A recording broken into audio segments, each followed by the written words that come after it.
they could see at least the connections with the things they know very well. So these are, as I said, three topics. The second one is the most algebraically oriented. So this will be the most difficult part for me to discuss and explain. That will be the challenge. And I ask your forgiveness in advance that I certainly will fail with the trying to explain what are the main objects here, and I will do the disservice to these objects, but I will try my best. So let's see. So first of all, let's start with this slide where I would like to discuss what is the derivation. And again, I'm using this very algebraic approach. So immediately I'm talking about the algebra and a module on the algebra.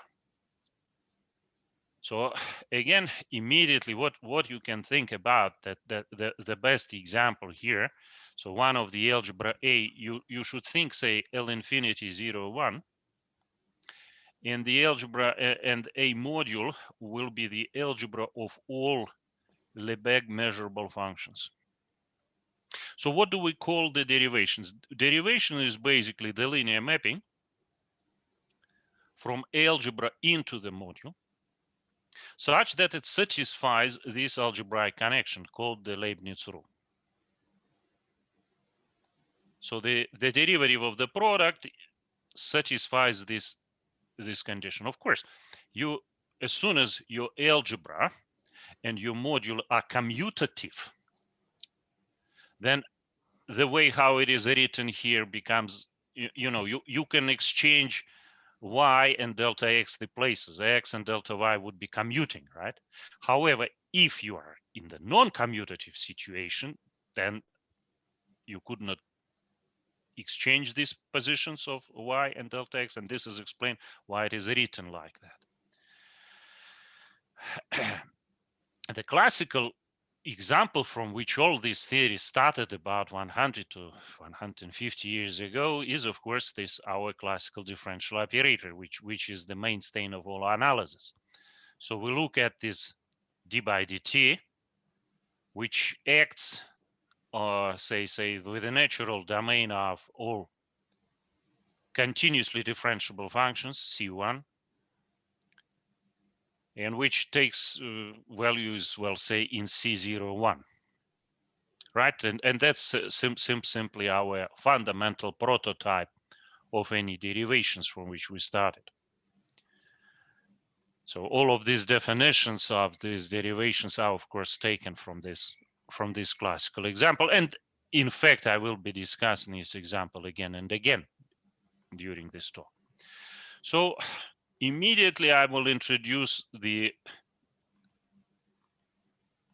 inner derivation which is absolutely different, completely different from this fundamental prototype of a derivation, and which is very algebraic. So what is this? This is, if I'll fix an arbitrary element A from my bimodule, then with this I can link this operation. It's called the commutator. So I will consider the commutator with this fixed element, and I will consider this commutator on my algebra. So that's how the commutator is defined. So what is the commutator? So this square bracket AX is the product AX minus XA. Of course, as soon as you are in the commutative algebra, as soon as this element X and A commute, then this difference is equal to 0. So there is nothing to talk about, right? However, as soon as our algebra is non-commutative, then it's all makes a great sense. And all of these notions about this, so every such, and it is a one-line verification that this definition, which is given here, is actually a derivation. So it satisfies the Leibniz rule. That's definition of this inner derivations and the objects, which is called as inner derivation. That was all introduced, of course, even before 1930s, but after the 1930s, after the advance of quantum mechanics and the great works of von Neumann and his collaborators, those objects has become a mainstay in the quantum mechanics. And of course, you know, there's those great books by Bratelli Robinson of quantum mechanics and statistical physics, which explain, which in fact are all presented through the usage of those instruments like that. So these are two absolutely major examples. And my talk will be revolving about this interplay of these two notions of derivations and how they work. So what are von Neumann algebras, which I already mentioned a number of times? As I said, I will certainly do disservice at this talk, trying to explain this in full. I can give, of course, the definition. It's very easy. So you take an arbitrary Hilbert space. Well, I mean infinite dimensional Hilbert space. Then you consider the algebra of all bounded linear operators. That's also will be an example of von Neumann algebra, one of those, the most, again, fundamental example. And any subalgebra of B of H which is closed, which has identity and is closed in the weak operator topology, is a von Neumann algebra. And basically every von Neumann algebra can be represented in this form. So it is simply weakly closed subalgebras of B of H. Examples, well, of course, B of H. Next, L infinity 0, 1. This is commutative von Neumann algebra. And how do I make it as a von Neumann algebra? So I looked at the Lebesgue space L201 of all Lebesgue measurable functions which are integrable with a square.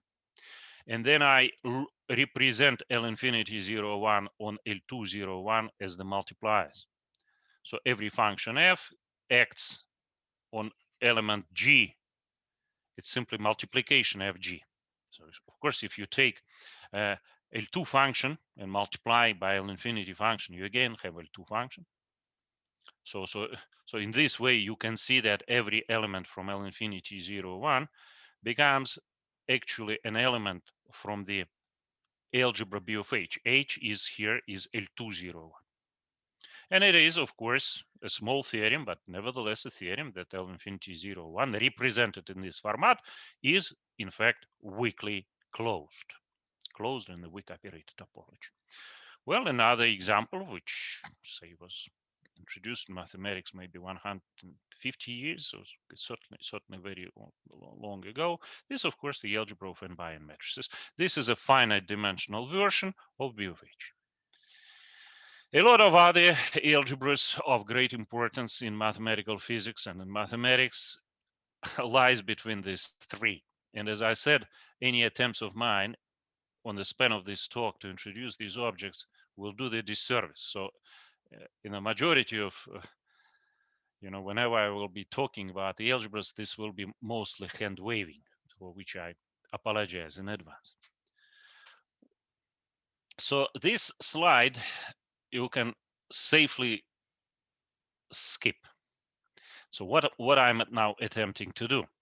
Well, non-commutative integration, meaning the attempt to introduce analogy of Lebesgue integration theory, is the main part of those attempts which we were trying to do for the last, well, beginning from 1930s, beginning from von Neumann, to introduce also the set of unbounded operators. So you see L infinity 0, 1 is the algebra of all bounded measurable functions. But the Lebesgue integration theory, it's a theory of unbounded functions, right? Whenever you talk about the derivations, if you take, say, the functions from C1 or from C, if you look at the derivation,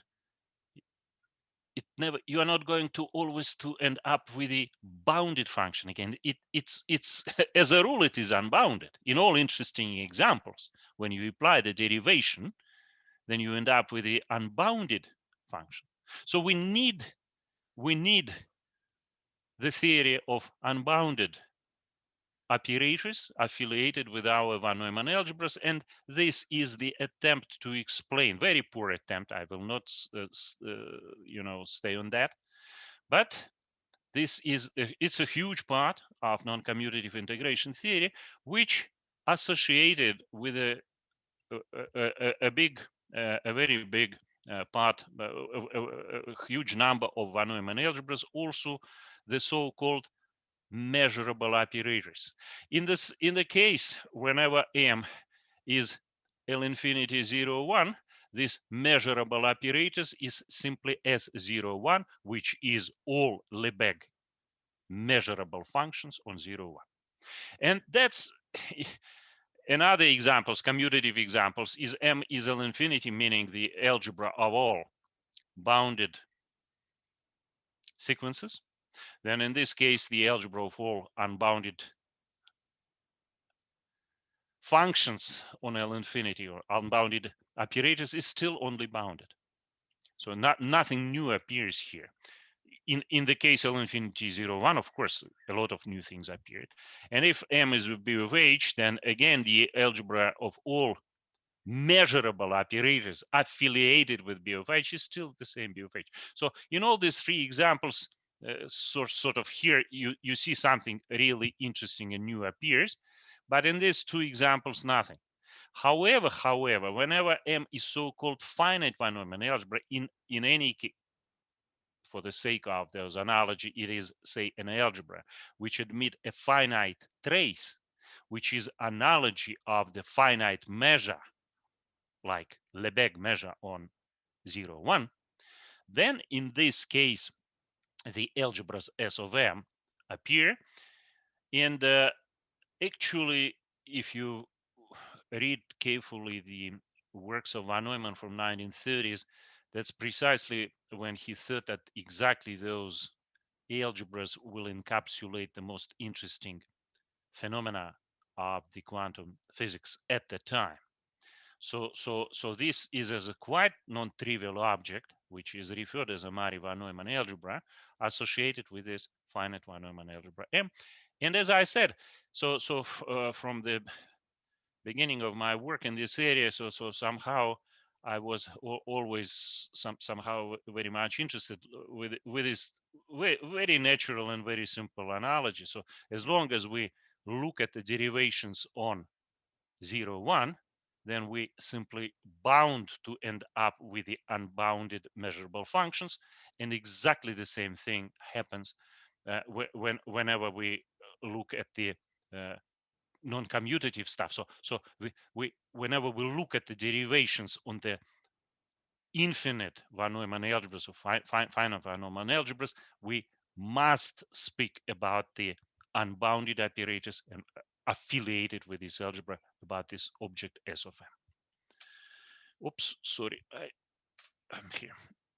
So this is we also skip. I'm not going to discuss that. So you see, whenever we look now, so my main object is derivations on algebras of measurable operators. So what are the natural, immediate natural questions would appear? You will see that do we really have on the algebras, if think about the S01 Lebesgue space of all measurable functions, do we have their non-trivial derivation?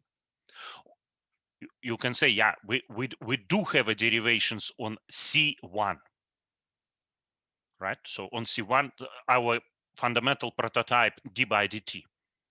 The question is, can we extend it to the algebra of all measurable functions?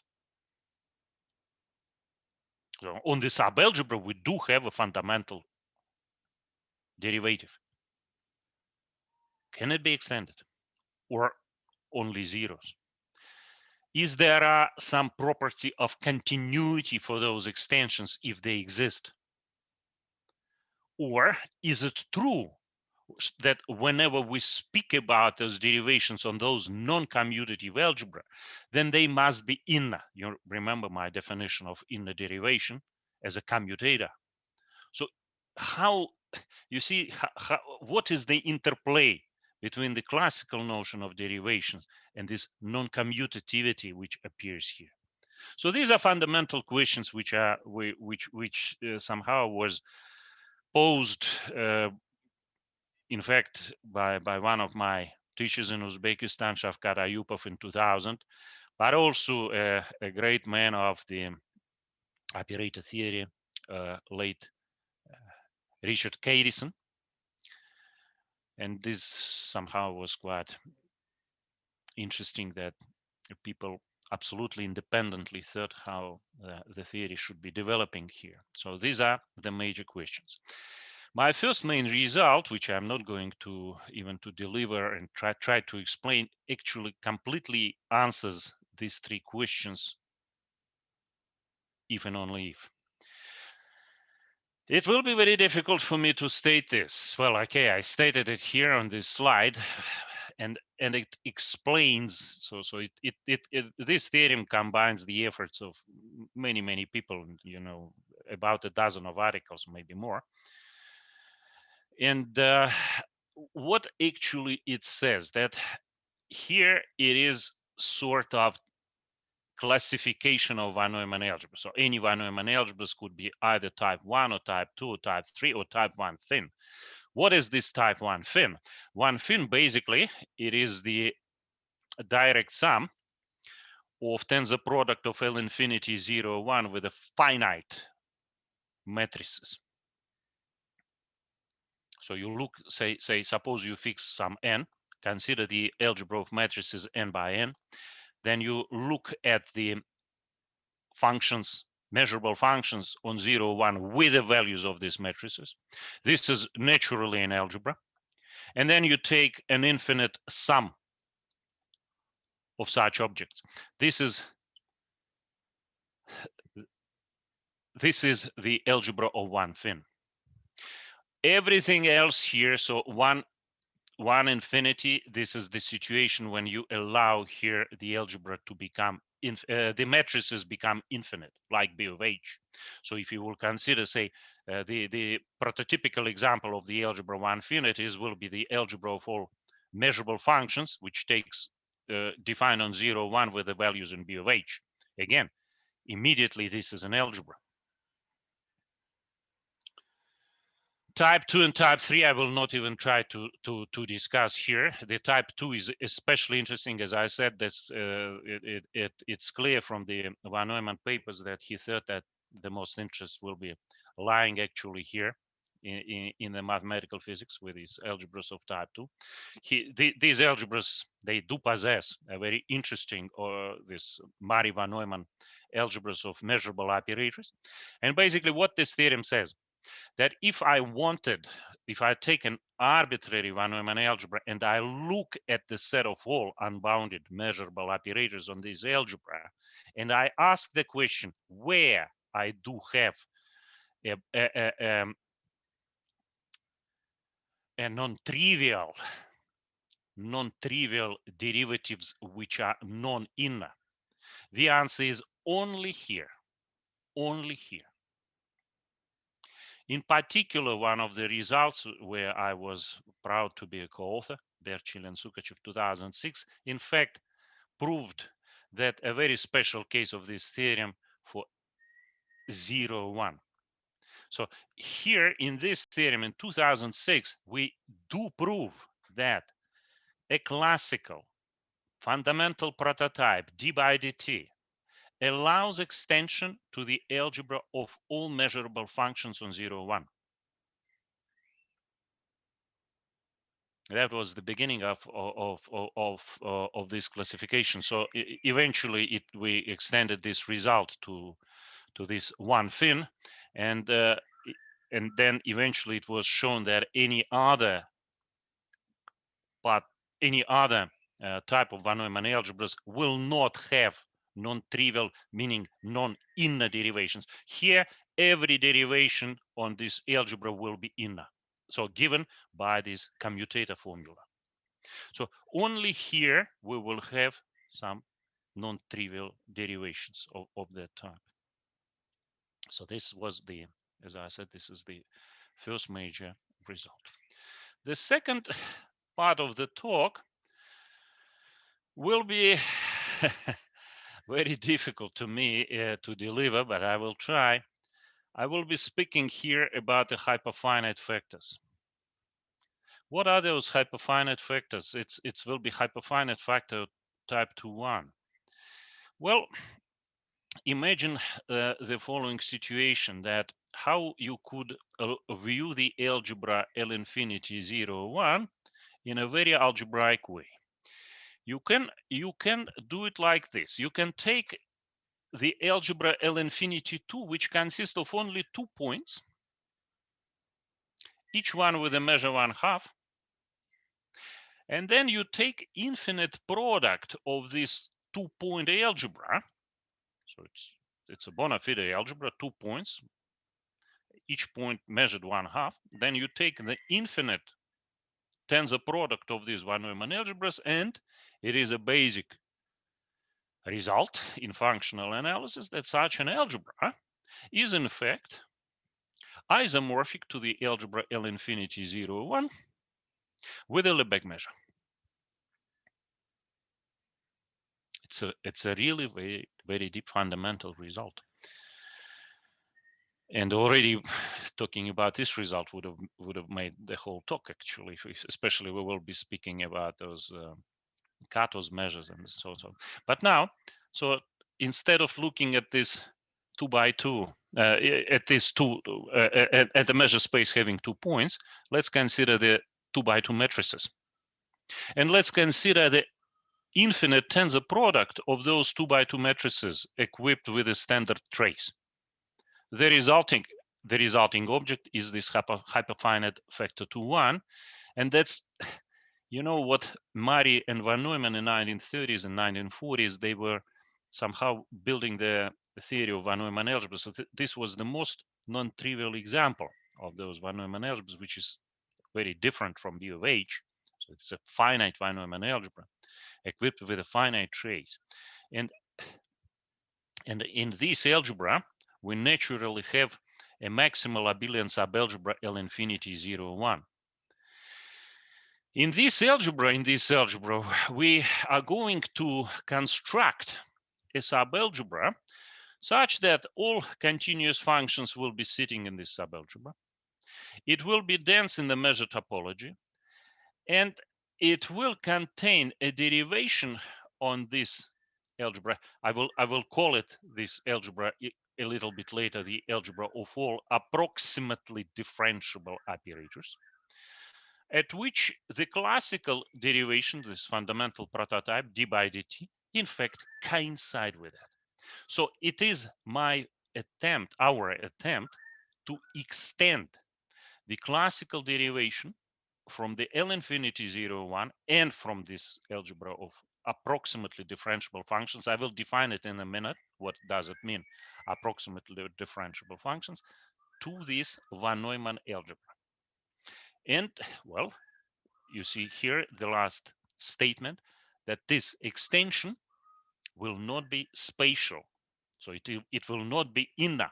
It won't have that format. So there are something very, very non-trivial here. But first of all, so that's my objective. So in a few slides down the road, I will present you the result. But firstly, let me remind you what is the approximate limit. So from the very beginning of the Lebesgue theory, so one of the most fundamental results in the Lebesgue theory was a Lebesgue differentiation theorem, which I will be discussing a little bit in a minute. So, but let me remind you what is this approximate limit. So suppose I'm looking at the Lebesgue measurable set, E, and I suppose a function f is defined on this E. Well, you know, the measurable sets is not necessarily an interval, right? So it's not necessarily 0, 1. Well, this notion of approximative limit was introduced somewhere in 1920s or 1930s. What does that mean? It means that if point T0 is a density point of the set E, of this measurable set, then we say that then we say that we can define approximate limit when t converges to the t0. So the condition is that t0 is the density point. And Lebesgue, yeah, in this case we are talking about this approximate limits. So remember, Lebesgue density theorem states that every Lebesgue measurable set, the density of A is either 0 or 1 for almost every point. So when this is the key, absolutely key fundament of all Lebesgue measurability theory. So every point of the measurable set has density of either 0 or 1. And whenever we look at this density point 1, we can define approximate limit by the standard formula. Only t goes to t0, so we t goes to the t0 only when t belongs. So you can define this f of t only when t belongs to this set E. And then you can define the usual notion of the limit. Well, okay, no usual notion with these words AP, approximate limit. And then you simply define this f prime AP. Of course, whenever E is an interval, then this is simply the usual definition of the derivation. The work on those approximate derivatives, you know, this was the flair of the day in 1930s. So there are a number of great books by Sachs and Denjoy, and you know, I reference here Sachs. Well, it was of course already the reprinting, but it was somewhere in 1930s, and there's a huge theory of those approximate derivations and the functions which possess those approximate differentiability at 0. So D01 will be the algebra of all differentiable functions. Of course, here I must add almost everywhere differentiable functions. So I'm looking at the class. So Lebesgue algebra S01 consists of the classes of the function. So I'm taking there a subclass D01, subclass such that there is at least in this class at least one differentiable functions, and this algebra is say D01. A D01 is the algebra of all classes such that f has a finite approximate derivative almost everywhere in 0, 1. So as I said, this is how the theory of differentiability developed in 1930s and 1940s. So the people were looking, okay, so we have a differentiability of the functions on the interval. This is the classical notion, but there is also these approximately differentiable functions with the approximate derivative, which to my mind is very, very natural. So for example, this is the classical example. So let's consider the fat Cantor set. It has several names. So what is this fat Cantor set? This is nowhere dense set on 0, 1. It contains no intervals. And so at every point, if you take any point from the set E, then close to it, there will be the points which does not belong to E. Okay. And at the same time, remember that by the Lebesgue differentiability theorem, every point E, almost every point E will have density either 1 or 0. And yet this nowhere dense set has a positive measure. So by definition, characteristic function chi E of this fat Cantor set is AD function. So it's approximately differentiable functions. But of course, it does not belong to differentiable functions. So as I said, it's nowhere dense. You could not speak about the differentiability. So that's why this theory was developed in 1930. So it extends the classical differentiation theory to a much larger, to much more interesting class of sets. This is one of the technical results, but in fact, I say technical, but in fact it's a very strategic result. It's a very important result. But I refer to this paper, which contains the majority of this forgive me, let me close my email because it's all the time some messages pops up here, so I close them. Apologies so for interruptions.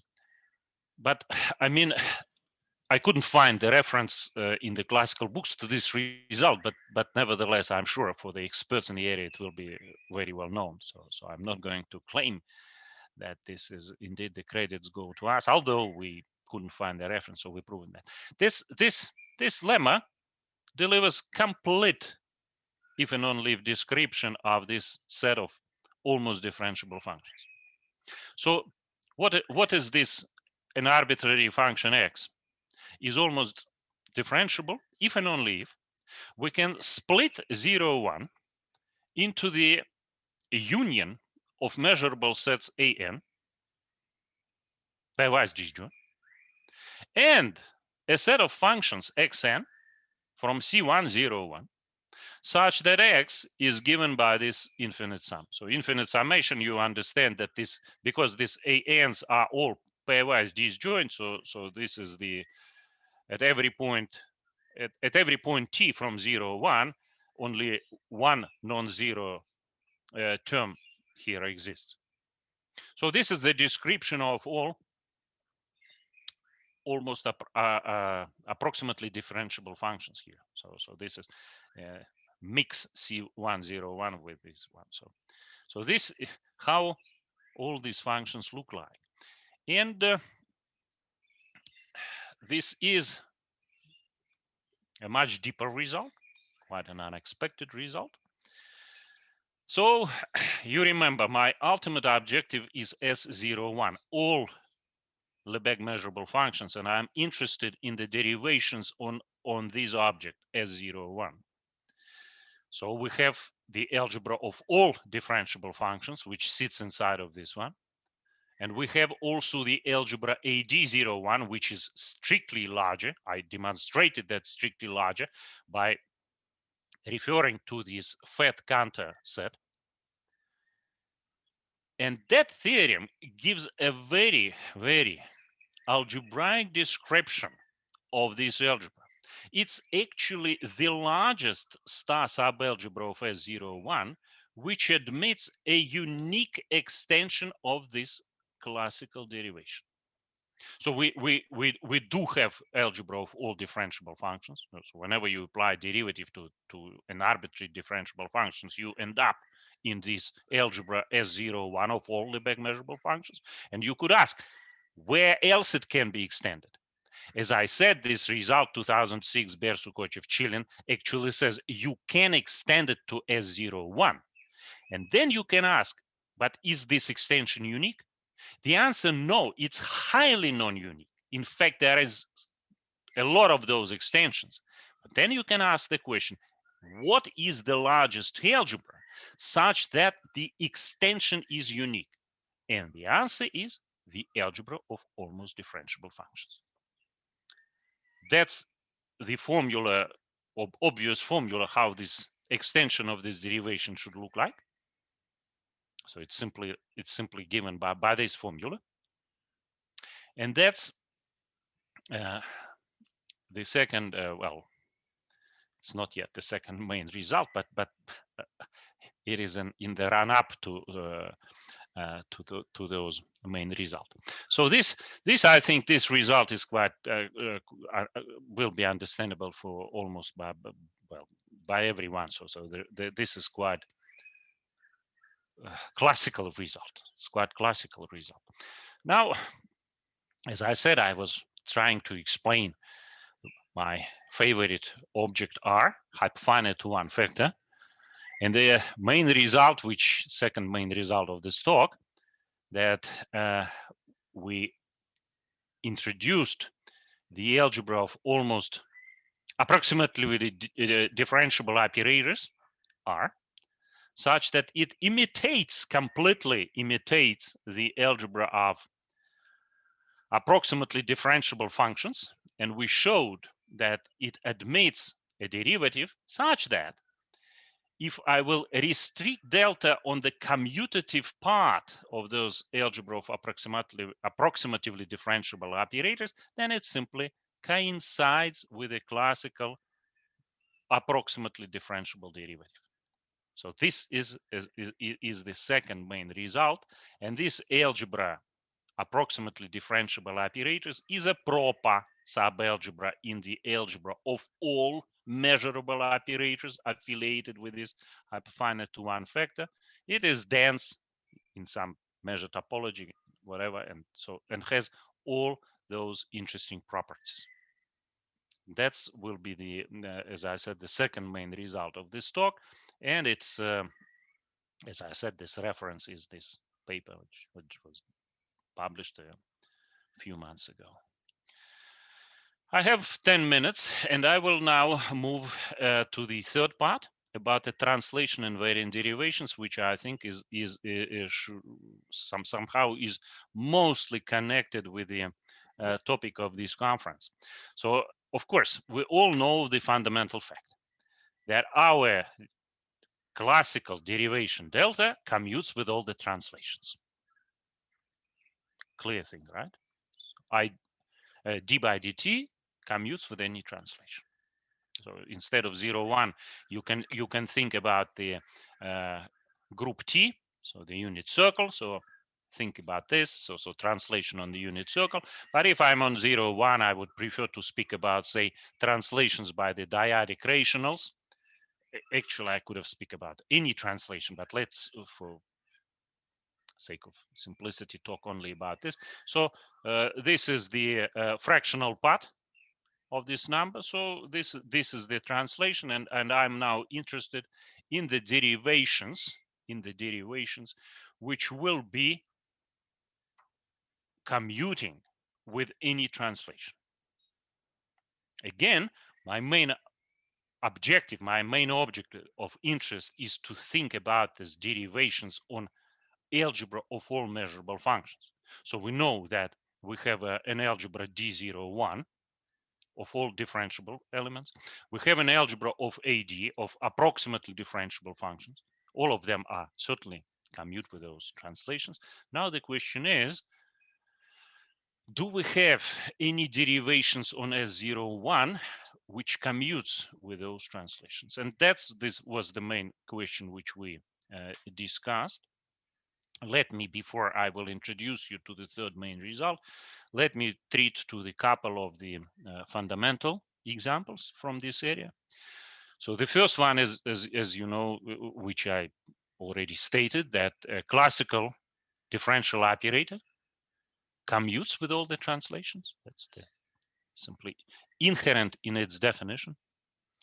But that's another example of very interesting example of Sakai, yet from 1977, which was also rather influential in the developing of those theory of unbounded derivations on C-star algebras. So have a look at this result. So suppose I'm looking instead of 0, 1, I'm looking at a circle. I'm looking at the algebra of all continuous functions. And I wanted to think about the closed star derivation. So my linear mapping should be closed. And I wanted that this domain of my derivation should be dense. And I want that this derivation of mine, delta, would be commuting with every translation, alpha t.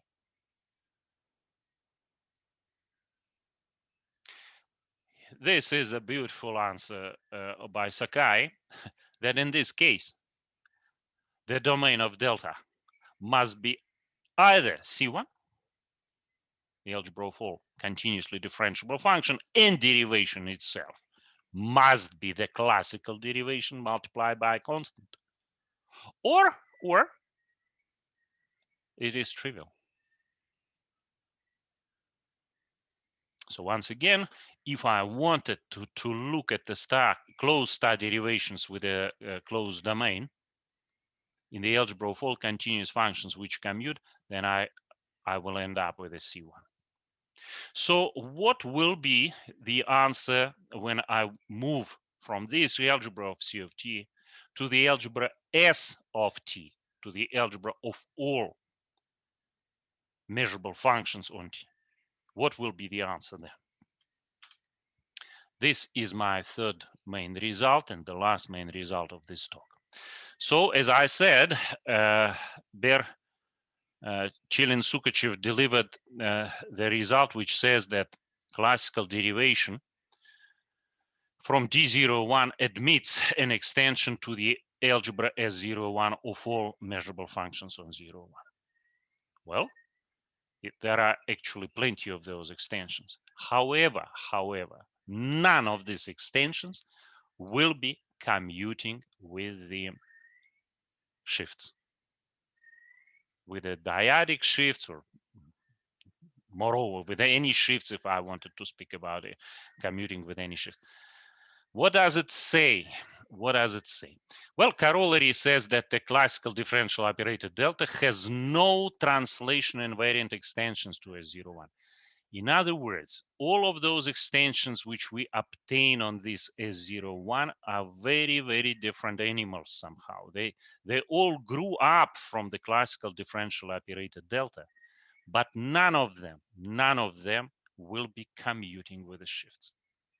So it's a bit of in a way, I don't know, pathological maybe. I don't know how to say that, but this is how things are. And the last slide is that was saying that, again, I'm referring to this result 2006, which was firstly delivering the result that the differential operator d by dt has the extension. In fact, the analysis of the proof shows that it has a continuum of extensions. So there's a plenty of those extensions, not just single one. You remember, the single one will be only when we are talking about the algebra of approximately differentiable functions on 01. But on S01, we will have a continuum of those extensions, and none of them will be commuting, will be translation invariant. None of those extensions will be translation invariant. That was the last slide of mine, and thank you very much for your attention. I'm done. Thank you. Well, okay. Thank you for your talk and for the effort to make us understand these difficult algebraic points. Well, are there any questions?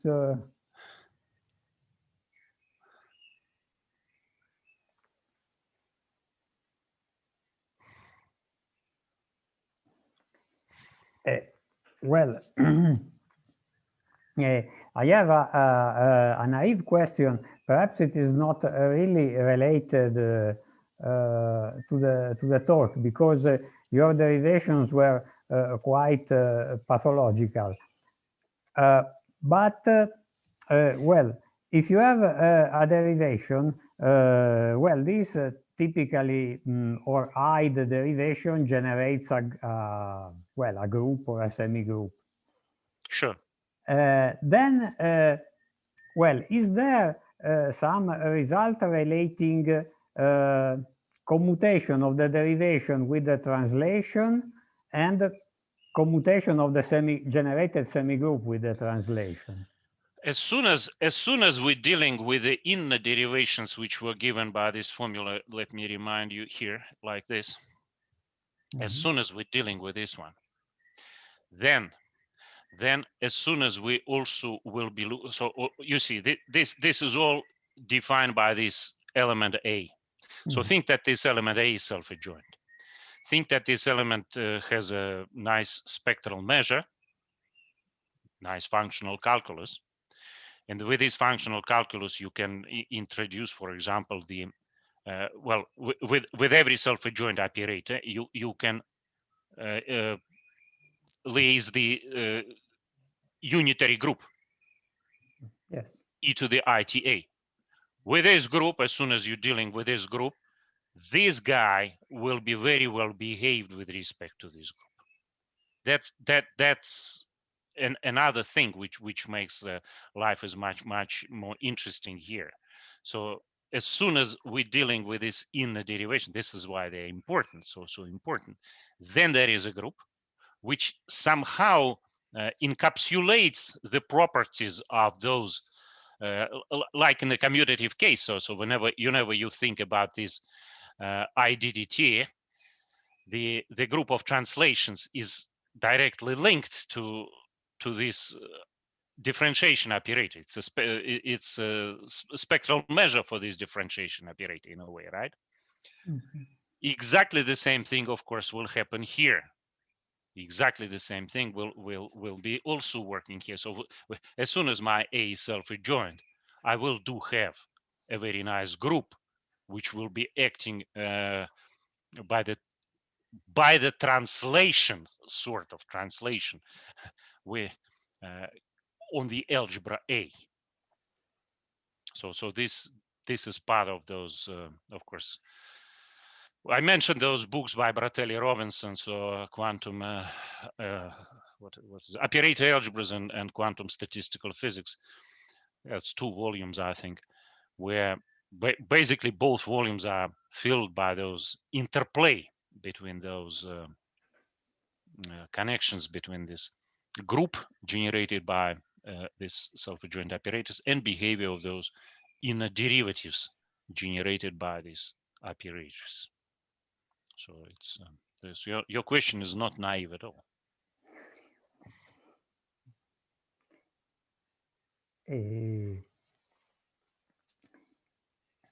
Well, okay. Are there other questions?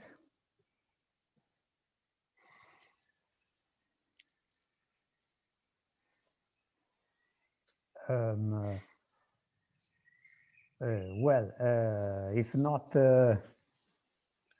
let's thank the speaker again, and we have now an 8-minute break.